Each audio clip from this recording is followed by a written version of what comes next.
David, thank you so much for hosting us in your home. Pleasure to meet you.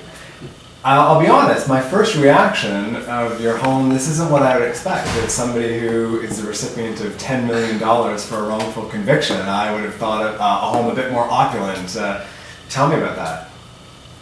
Well, when I got out, things were a lot of money all at once. So we kind of talked to some people and decided to invest in the stock market, and things didn't go as well as planned, and I don't have much of that money left anymore.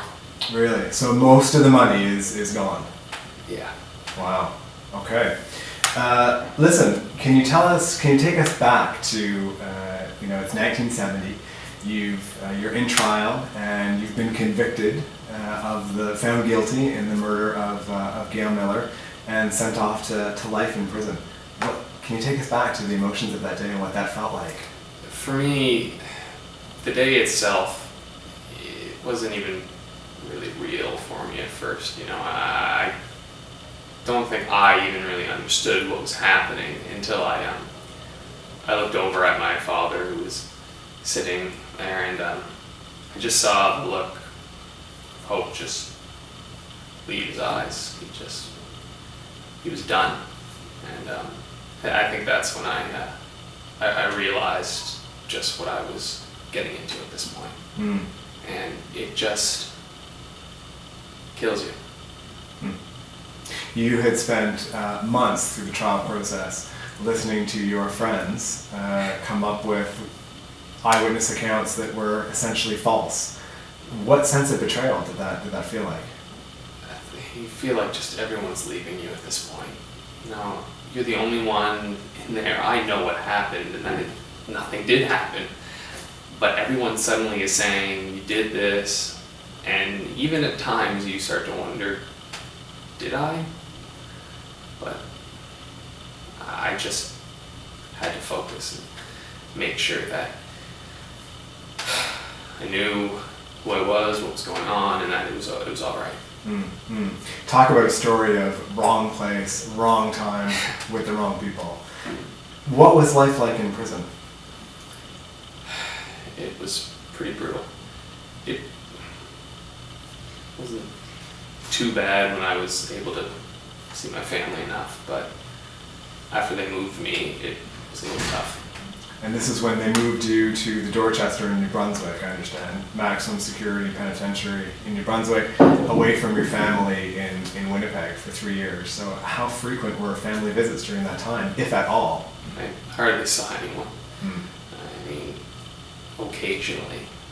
But spending all your time alone is just, I don't wish it on anyone.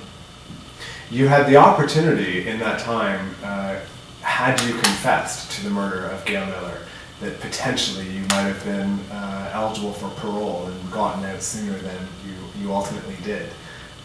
Why didn't you ever consider that as a path? For me, it just wasn't an option. I knew I didn't kill her, and to admit that it would be wrong. I knew I had to wait and prove that it wasn't me.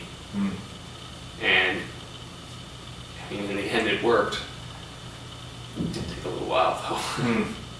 Your innocence was so close to home for you. It really must have tortured you. And I understand that you attempted suicide while you were in prison.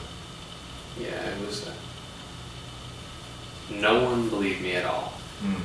I mean, there seemed like there was no hope. All my friends were saying I did it. Everyone was going against me. Didn't look like there was any chance anytime soon of things changing. I mean, what else are you going to do at that point? Right. Wrongly accused, wrongly convicted. Your family in your hometown of Langenburg, Saskatchewan, couldn't handle the ostracization that they experienced. Your brother and sister bullied in school, your father having a hard time at the workplace, and ultimately they relocated to Winnipeg, Manitoba to create a new life for themselves. How did that feel to know that you displaced your family? That was one of the worst parts. I mean, it's one thing to have to deal with what's happening to you, but to know that this is happening to your family was just, it was too much. I mean,